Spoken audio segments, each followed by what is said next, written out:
I thought fake dating would be the safest scam I ever pulled. Turns out, nothing's more dangerous than falling for the one person you swore you'd never love. It started with a project. Not a love story, not even a friendship, just a brutal, soul-sucking group assignment in my junior year at a university in Boston.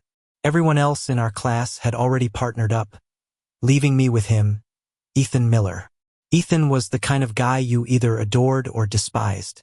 He had this air of being untouchable, tall, crisp button-downs even at 8 a.m., voice smooth as if he was born rehearsing TED Talks, and a smile that wasn't really a smile. More like a smirk, a dare. The kind that made professors lean in and students roll their eyes. And me? I was Daniel Reyes. Average GPA, average confidence, average everything except maybe my tendency to talk too much when I was nervous. Which was always. Our professor had given us 1 month to deliver a joint research project on media influence and relationships. A killer grade assignment weighted so heavily it could decide the fate of our entire semester. And then Ethan dropped his ridiculous idea.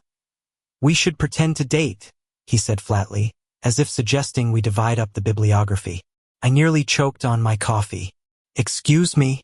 Think about it. Our project's about how relationships are portrayed and perceived. What better way to test theories than by becoming the data? We fake date, record the reactions, analyze the results. Boom. Project finished. I stared at him, convinced he was joking. But his eyes didn't waver. Those calm, steel-gray eyes that made people believe anything he said. "No way. That's insane," I said, even though part of me already knew I'd cave. Because Ethan Miller didn't just ask. He decided. The next day, the entire class knew we were dating. I didn't even get a say. First, it was torture. Walking next to him in the hallway, feeling every stare burn into me like I was an imposter. His hand would sometimes brush mine, casual but calculated, and my heart would short-circuit like a faulty fire alarm. The way he introduced me as my boyfriend, with that infuriating half-smilite, was all part of the act. But it made something reckless stir in my chest. And maybe the worst part? People believed it. The library staff started giving us couple discounts on coffee. Classmates whispered whenever we sat too close. Even my roommate looked at me differently, like I'd unlocked some secret level in life by landing Ethan Miller. But behind the act was chaos. Ethan had rules. No real feelings. No real kisses unless for data. No late-night texts unless about the project. It was all clinical, like we were running a lab experiment instead of faking affection. Except affection isn't something you can fake forever. The first time it cracked was on a rainy Thursday. We'd been in the library for hours, hunched over laptops, when the storm knocked the power out. The room went dark, except for the dim glow of emergency lights. I heard Ethan sigh, the kind of tired sigh that sounded too human for the perfect image he carried around. "You okay?" I asked. He didn't answer right away. Then, so quietly I almost missed it, he said, "I hate the dark." I looked at him, really looked. The sharp, confident lines of Ethan Miller had softened. His shoulders curled in. His hands gripped the edge of the table. Suddenly, he wasn't untouchable. He was just a boy in the dark, afraid. So I reached out. My hand found his under the table, warm, trembling. He didn't pull away. That was the night everything changed. Because once you touch someone like that, not for data, not for show, but because you want to, there's no going back. And I hated myself for it. Because this was supposed to be fake. Because he was supposed to be untouchable. Because Ethan Miller could never, in a million years, want someone like me. Yet, the more we played pretend, the more it felt real. The way his laugh cracked open like sunlight when I teased him. The way his hand would linger at the small of my back a little too long. The way his voice softened when he said my name, like maybe it wasn't an act anymore. I told myself I was imagining it, that I was desperate for scraps of affection and confusing them for love. But then came the kiss. It wasn't planned, wasn't part of the project. We were walking back to the dorms after a late-night study session, the city wrapped in cold spring air. I said something stupid, probably about how he'd look better in sweatpants than in one of his perfect button-downs, and he stopped walking. "Daniel," he said, voice low like a warning. I turned to him, ready to laugh it off. But then he leaned in. It wasn't dramatic. No fireworks or swelling music. Just soft, careful, hesitant. His lips against mine, warm and real. And that was the exact moment I knew I was screwed. Because I didn't want the project anymore. I didn't want fake. I wanted Ethan. But I also knew the rules. No real feelings. And rules with Ethan were everything. The kiss haunted me for days. Every time I sat across from Ethan in the library, I could still feel the ghost of his lips.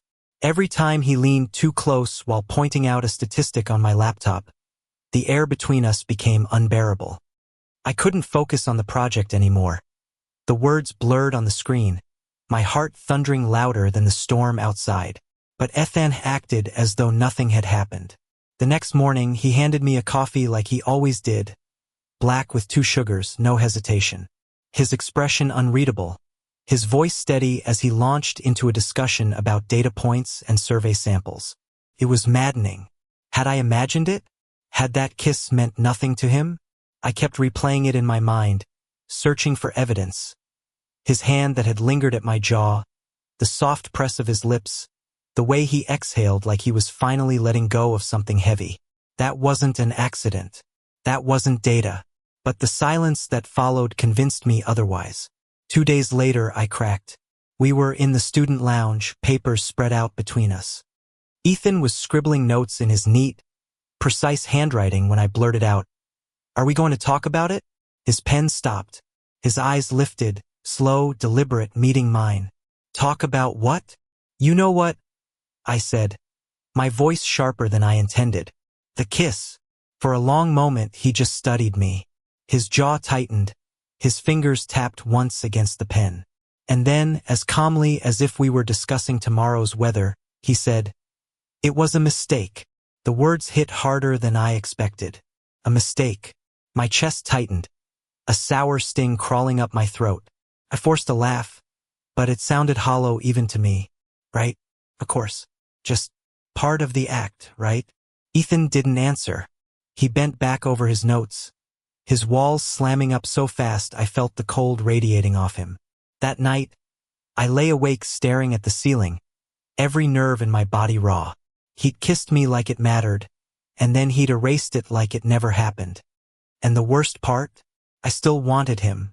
The project deadline crept closer, and the more time we spent together, the more unbearable it became. We interviewed classmates, gathered reactions, analyzed social media posts. To everyone else, we were the perfect couple, Ethan with his protective hand at my back, me with my easy smiles. But underneath, I was drowning. I caught myself memorizing the small things. The way his glasses slid down his nose when he was tired, the way his laugh cracked open when he forgot to guard it, the way he absent-mindedly chewed on his pen cap when lost in thought. Every detail felt like a secret I wasn't supposed to keep. One afternoon, while compiling survey results in the library, I couldn't hold it in anymore. "Ethan," I said quietly. He hummed without looking up. "What happens after this? After the project's done?" He glanced at me then, his eyes unreadable. "We present, we get our grade, and we move on." I swallowed hard. Move on as in, we just pretend none of this happened. His jaw flexed. He didn't answer. That silence said everything. And still, I couldn't stop hoping. It all came crashing down the night of the presentation. We dressed nicer than usual, him in a dark blazer, me in the only button-up shirt I owned that didn't look like it came from a thrift store. The classroom was packed, our classmates buzzing with curiosity. We stood at the front, presenting slide after slide. Ethan spoke with his usual composure, his voice steady and magnetic, while I stumbled through my parts, nerves twisting my stomach. And then came the final slide, our results. We documented how people reacted to our relationship. The stares, the whispers, the supportive smiles, the awkward silences. We showed graphs, quotes, even pictures. The class was enthralled. But then Ethan added something unexpected. "In the end," he said, his voice lower now, almost personal, "we discovered that the line between perception and reality is thinner than we think. Sometimes what begins as an act." He paused, glancing at me, just for a fraction of a second. Dot can feel dangerously real. My heart stopped. For the first time in weeks, his mask slipped, just enough for me to see a flicker of something in his eyes. Something he didn't want anyone else to notice. The room erupted in applause, but I didn't hear it. My chest ached with questions I couldn't ask. Not here, not now. Later, as the class filed out, I grabbed my bag and rushed outside, desperate for air. And of course, he followed. "Daniel," he called, his voice sharp in the cool night air. I turned, anger and longing colliding in my chest. "What was that? What you said in there?" He shoved his hands in his pockets, his shoulders tense. "It was part of the presentation." "Don't," I snapped. "Don't give me that. You meant it." His eyes flashed, a storm brewing. "And if I did?" I froze. The world tilted beneath me. "If you did," I whispered, "then why the hell are we pretending this doesn't matter?" The silence stretched, thick and unbearable. Finally, he stepped closer, his voice low and rough. "Because I don't get to want things, Daniel. Not like this." My chest cracked open. "Why not?" "Because if I let myself," he stopped, dragging a hand through his hair. "I'll ruin everything." And then he walked away, leaving me standing there, shattered. The days after the presentation were the hardest. We barely spoke. The project was over, the grade secured, the experiment complete. Everyone assumed we'd broken up just like that. I told myself it was for the best. That Ethan had made his choice, that I needed to move on. But moving on felt impossible when every hallway, every classroom, every corner of campus held a memory of him. And then came the text. It was past midnight when my phone buzzed. "Ethan, can you come to the library? Please." My chest tightened. I should have ignored it. I should have let him go. But I didn't. When I arrived, the library was nearly empty, the fluorescent lights buzzing faintly. And there he was, sitting at our usual table, looking more fragile than I'd ever seen him. "I'm sorry," he said as soon as I sat down. His voice cracked on the words. I didn't trust myself to speak. "I shouldn't have kissed you. I shouldn't have," he broke off, his hands shaking. "But I can't stop thinking about you." My heart slammed against my ribs. "Then don't," I whispered. His eyes met mine, raw and unguarded. "You don't understand. My dada expects me to follow this perfect path. Business school, internships, the family name. There's no room for this. For us." And suddenly I understood. The walls, the rules, the distanceit wasn't about me. It was about him, about the weight he carried, the expectations crushing him. I reached across the table, taking his hand like I had that night in the dark. "Ethan, you don't have to live for him. You get to choose." He stared at me, and for the first time, tears filled his eyes. "Daniel." His voice broke. And then, for the second time, he kissed me. But this kiss wasn't careful, wasn't hesitant. It was desperate, fierce, like he'd been holding back a flood and finally let it drown us both. And I knew, without a doubt, that this was no longer pretend. The second kiss should have made everything easier, but instead, it set the world on fire. We didn't talk that night. We couldn't. After our lips broke apart, both of us were breathing hard, staring at each other like we'd crossed a line we could never erase. My hands were still clutching his blazer, his fingers still tangled in my hair. The library was empty, the silence heavy, and yet every part of me was trembling with a truth I had no words for. Ethan pulled away first, not far, just enough to break the spell. His chest rose and fell, his eyes flickering like he was caught between relief and terror. "I shouldn't have done that," he whispered. "You keep saying that." I shot back, my voice shaking. "But you keep doing it anyway." His jaw tightened. He looked like he wanted to run, but his hand still clung to mine under the table. That contradiction, his need to leave and his inability to let go, was all the answer I needed. We sat there until the janitor came through, clearing his throat politely, and Ethan dropped my hand like it burned him. Without another word, he left. I stayed behind, staring at the imprint of his hand against mine, knowing I was in too deep. The next week was hell. Ethan avoided me like the plague. No texts. No late-night library sessions. No more coffees placed quietly by my side. Just empty silence. At first, I was furious. Then I was heartbroken.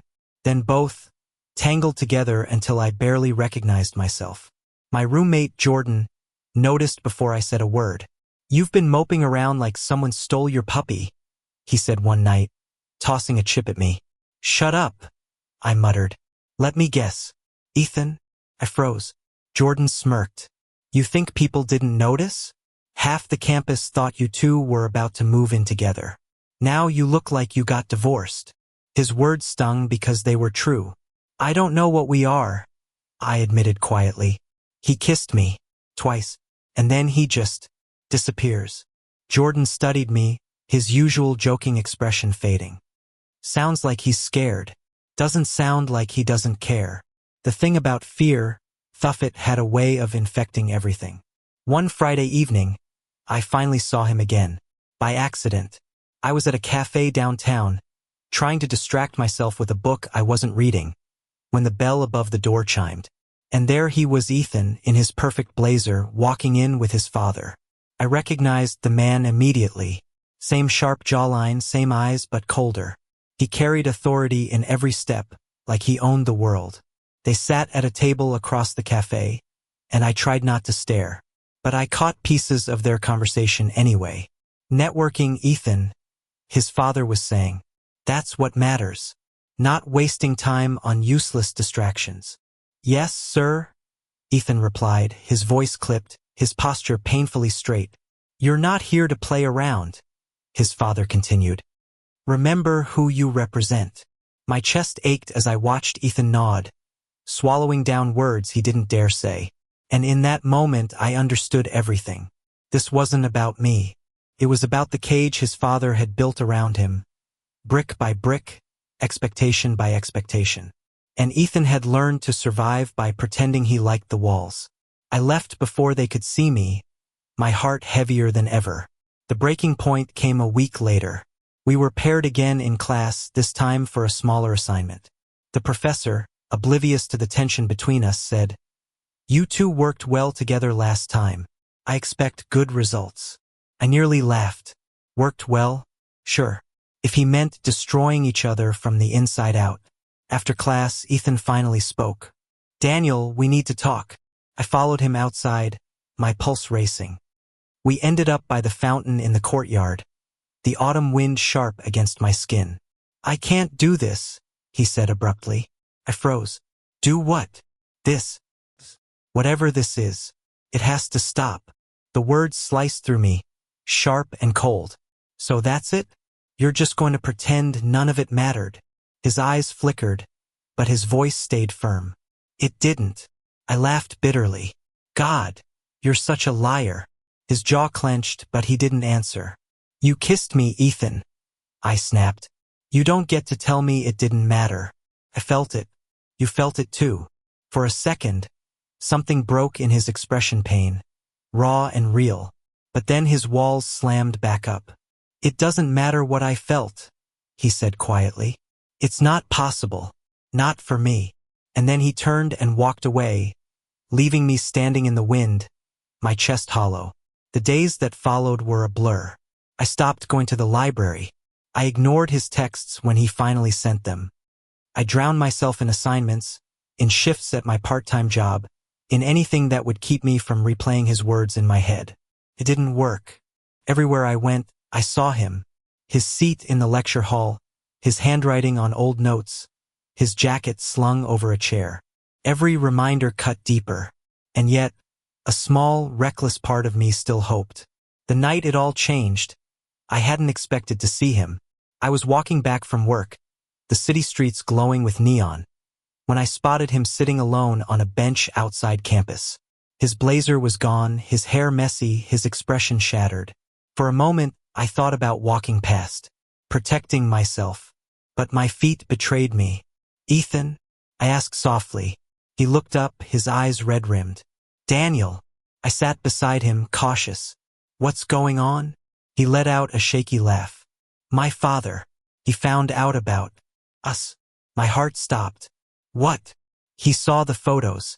Someone posted them online. Us holding hands. The project presentation. Everything.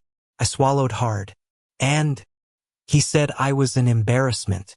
That if I didn't end it, I could forget about the internship, the trust fund, all of it. I stared at him, my chest aching. And what did you say? He looked at me then, eyes glistening with something between despair and defiance. I didn't say anything. I just walked out. I wanted to be angry at him for all the times he pushed me away, for all the ways he made me doubt. But looking at him now, broken and scared, all I felt was love. I reached for his hand. This time he didn't pull away. You don't need his approval to exist, I said quietly. You don't need to live for him. You get to live for you. His hand tightened around mine, and for the first time, I saw hope flicker in his eyes. But hope was dangerous. Hope could break us both. That night was the first time Ethan stayed with me. Not like that nothing happened. We just lay on my bed, side by side, the silence soft instead of heavy. His breathing evened out slowly, his walls crumbling in the dark. And as I watched him sleep, I knew I was already gone. Because no matter how this ended, whether he chose me or chose the life his father wanted, I would never forget the way it felt to hold him like this, like he belonged to himself and not to anyone else. The end came quietly, not in the explosion I had feared, but in a kind of stillness that carried more weight than words. By then, weeks had passed since the night Ethan first stayed in my room. We had grown into something both fragile and fierce, stolen moments in quiet hallways, whispered conversations at dawn, hands brushing under cafeteria tables. It wasn't loud, it wasn't public, but it was ours.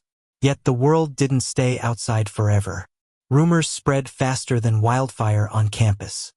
Whispers followed us into classrooms, cafeteria lines, even onto the basketball court where I sometimes played to blow off steam. At first, I didn't care. Let them talk, I thought. For once in my life, I was living something real. But Ethan was drowning under it. His father called almost daily, his voice booming through the phone loud enough that I could hear even from across the room. Words like shame and embarrassment became regular, poison dripping into Ethan's already fractured heart. The pressure finally cracked one evening when he showed up at my door, eyes bloodshot, hands trembling. I can't do this anymore, he whispered. My chest collapsed. What do you mean? He paced, dragging his fingers through his hair until it stood in wild disarray. I thought I could fight him. I thought I could keep us separate from all of it. But I can't. He'll destroy me, Daniel. He'll cut me off and I don't. His voice broke. I don't know who I am without his approval. I stood frozen, my world unraveling. And what about me? He stopped. His gray eyes, usually so sharp, so unyielding, were soft with regret. You're the best thing that's ever happened to me. And that's why I have to let you go. I shook my head violently. No, you don't get to decide that for both of us. You don't get to throw this away because he scares you. His lips parted, but no words came. Ethan, I love you, I said, my voice cracking on the confession I'd been holding back for too long. I don't care about his money or his name or any of that. I just want you. For a flicker of a second, I saw it longing, the love he tried so hard to bury. But then he blinked, and it was gone, replaced by the steel walls I had come to hate. I'm sorry, he whispered, and then he walked out. The days after felt like living in grayscale. I went through the motions class, work, meals, but nothing touched me. People asked where Ethan was, and I shrugged. Rumors swirled louder than ever, but I stopped caring. What did it matter if he wasn't mine anymore? Jordan tried to cheer me up, dragging me out to parties, to basketball games, to late-night drives through the city. None of it worked. My heart had chosen Ethan, and without him, nothing tasted the same. One night, Jordan finally snapped. You're killing yourself over a guy who doesn't even have the guts to fight for you. I turned on him, anger flaring. You think I don't know that? You think I haven't replayed every second of it 1,000 times in my head? He softened then, placing a hand on my shoulder. I don't want to see you break, man. But I was already broken. The unexpected twist came 2 weeks later. I was sitting in the library, pretending to study, when a shadow fell across my table. I looked up and there he was, Ethan. But not the Ethan I knew. This one looked undone. His blazer was missing, his shirt wrinkled, his eyes hollow. "Can we talk?" he asked. I wanted to scream at him. I wanted to demand why he'd left me bleeding in the dark. But instead I just nodded. We walked outside, the campus bathed in golden autumn light. Leaves crunched beneath our feet. He shoved his hands deep into his pockets. His shoulders hunched as though bracing for impact. "My father cut me off," he said finally. The words slammed into me. "What?" He found out I didn't end things cleanly enough. He saw I was still attached. So he pulled everything. The internship, the money, the apartment. All of it. I swallowed, my chest aching. "Ethan." He looked at me then, eyes blazing not with fear but with something fiercer. And for the first time I feel free. Tears stung my eyes. "You came back. I should have fought for you the first time," he whispered, voice trembling. "I should have chosen you over him. I was a coward. But I'm not leaving again if you'll still have me." I didn't answer with words. I just grabbed his face and kissed him, pouring every ounce of anger, grief, and love into that moment. This kiss wasn't fragile or desperate. It was defiant. It was ours. When we finally broke apart, both of us breathless, he smiled a real smile, unguarded and bright. "I love you too," he said. The rest wasn't perfect. We struggled. Money was tight, tempers flared, and there were nights we doubted ourselves. Ethan had to rebuild from scratch, learning who he was without his father's shadow. I had to learn how to trust again, how to let go of the fear that he would run. But slowly, brick by brick, we built something stronger. He traded blazers for t-shirts, late nights at networking events for late nights studying in the library with me. I watched him laugh freely for the first time, watched him fall asleep with his head on my chest without jerking awake in fear. And I realized something. We had started as pretend, as an experiment, a project, a lie we told the world. But somewhere along the way, in the stolen glances and the whispered confessions, it had become real. More real than anything I'd ever known. The night before graduation, we returned to the library, the place where it all began. We sat in our usual spot, surrounded by memories. Ethan reached across the table, threading his fingers through mine. "Remember when I told you I hated the dark?" he said softly. I nodded. He smiled faintly. "I don't anymore. Not with you." My throat tightened. We sat there in silence, hand in hand, the hum of the lights above us steady and sure. The world outside was uncertain, jobs, families, futures, but here, in this moment, I knew one thing with absolute clarity. We weren't pretending anymore, and we never would again. Thank you for listening. If you find it interesting, please like and subscribe to follow the next stories.